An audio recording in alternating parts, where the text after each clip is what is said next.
Let him that had understanding count the number of the beast. And his number is 666. 666. If you're a student of Bible prophecy, you would know and understand that Revelation chapter 13 verse 11 is talking about America. That is America. The lamb-like beast with the two horns, that's America. Those two horns represents the principle of the American government. One horn represents republicanism, which is a government by the people for the people. And the other horn represents Protestantism, meaning that there's no religious leader controlling your faith. So Protestantism means you have no pope. So you are free to worship God according to how you decide to worship God. So that's what the two horns represents. That is why you have the Constitution in America that states that Congress shall make no law respecting any religion or prohibiting the free exercise thereof. Verse 12 now tells you America exercising its power, and he exerciseth all the power of the first beast before him, and causeth the earth and them which dwell therein to worship the first beast, whose deadly wound was healed. So in other words, when you say America overthrowing countries, taking out leaders, and now have an armada in the Middle East about to wage war on Iran, that's exactly what the Bible portrays America should be. That's exactly how the Bible portrays America to be. In order for America to heal the deadly wound of Rome, America must have world power. America must have extraordinary power. Power that the world respect and fear. Because when she speaks, the nations has to respond. So America exercises all the power of the first beast before him. Who is that first beast? That first beast is none other than the papacy. Who is the papacy and what the papacy represents? The papacy is the hierarchy of the Roman Catholic Church. So that other beast power is none other than a church power called the Roman Catholic Church. They are the first beast of Revelation chapter 13, verse 1 to 10. But they would have received a deadly wound in 1798. Since 1798, the Roman Catholic Church can't exercise no political power. They are growing back, and they have grown back. But they are silently waiting on America to give her back her strength. How America is going to give the papacy strength? When America shall make a law. Remember, in verse 12 says, he exerciseth all the power of the first beast before him, and causeth the earth and them which dwell therein to worship. So America is going to pass a law that forces the entire world to worship the first beast, to worship the Roman Catholic Church, to worship the Pope of Rome.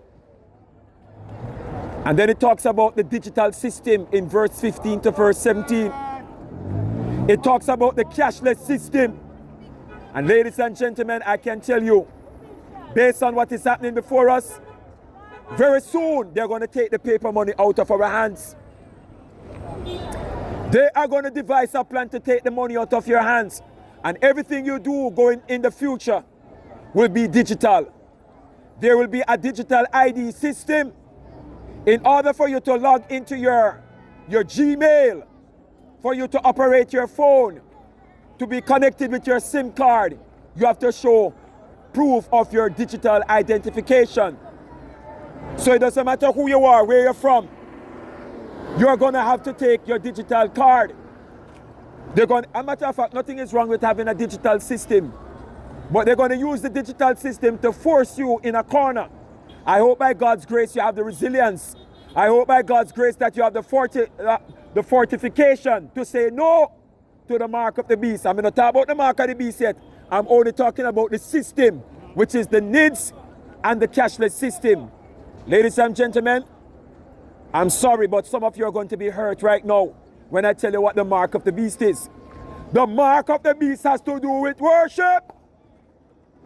The Bible says, if any man worship the beast and his image and receive his mark in his forehead or in his hand, the same shall receive of the wine of the wrath of God, which is poured out without mixture into the cup of his indignation. And he shall be tormented with fire and brimstones in the presence of the holy angels and in the presence of the Lamb. So warning, that's the greatest and the most fearful warning ever given to humanity. Don't take the mark of the beast. Now that you have heard the judgment that shall fall upon those who receive the mark of the beast, what is the mark of the beast? And let me tell you again, the mark of the beast has to do with worship. And it has to do with a day of worship. So when the Bible talks about America causeth the earth and them that dwell therein to worship the first beast, whose deadly wound was healed, what is it talking about? In America, ladies and gentlemen, soon and very soon, not too long from now, if God spare your life and you live, if you don't eat and drink to your death, because some of you are going dead because you don't eat and drink too much, and some of you are eating to your destruction, but if God spare your life, you shall live to see America pass a national Sunday law. When that Sunday law is passed in America, America would have enforced the mark of the beast. Sunday worship enforced by law is the mark of the beast. You know why? Sunday worship cannot be found in the Ten Commandments. When the Bible talks about worship in the Ten Commandments, it says, remember the 7th-day Sabbath to keep it holy. 6 days thou shalt labor and do all thy work. But the 7th day is the Sabbath of the Lord thy God. That's the 10 Commandments. That's from out of the 10 Commandments. So when you talk about a day of worship, Sunday is not God's day of worship. Sunday is a regular day. You can worship on Sunday, but you can go to work also. You can do your business and you can go to the beach trip on Sunday. You worship God in the morning when you wake up and give thanks. You can all worship him 12 o'clock in the day. But on that day, it's a regular day. You can go to the supermarket and do all your business that are lawful. But when it comes to the Bible Sabbath, you see when it comes to the Bible Sabbath, no beach trip.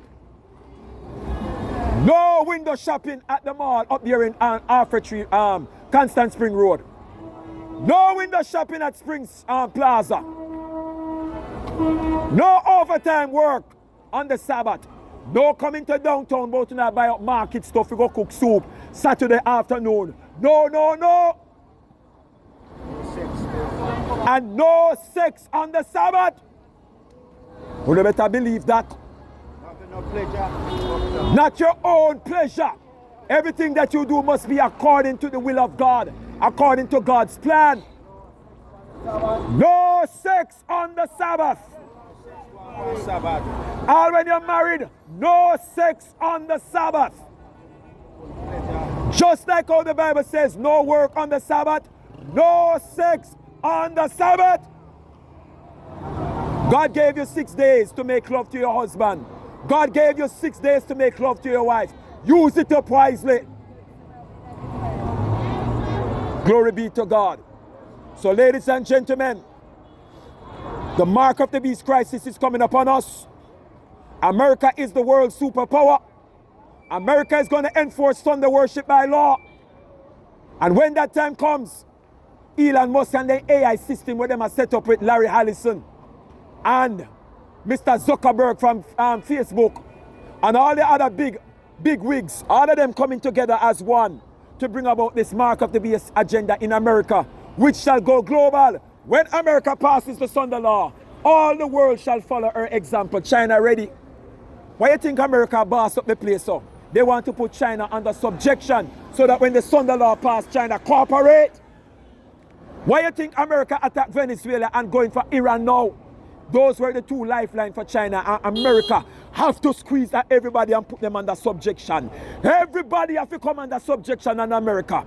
America is the world superpower. So all I want to wish for America lose the war in Iran, that now go happen. Wishful thinking. That's not going to happen until Bible prophecy is fulfilled.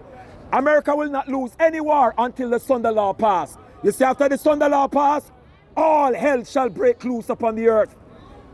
That represents the four angels holding back the four winds of strife. You see, after God's servants are sealed in their foreheads and they are secure for eternity, God say, all right, the four winds, you can let it go now, angel. You can let go the winds of strife.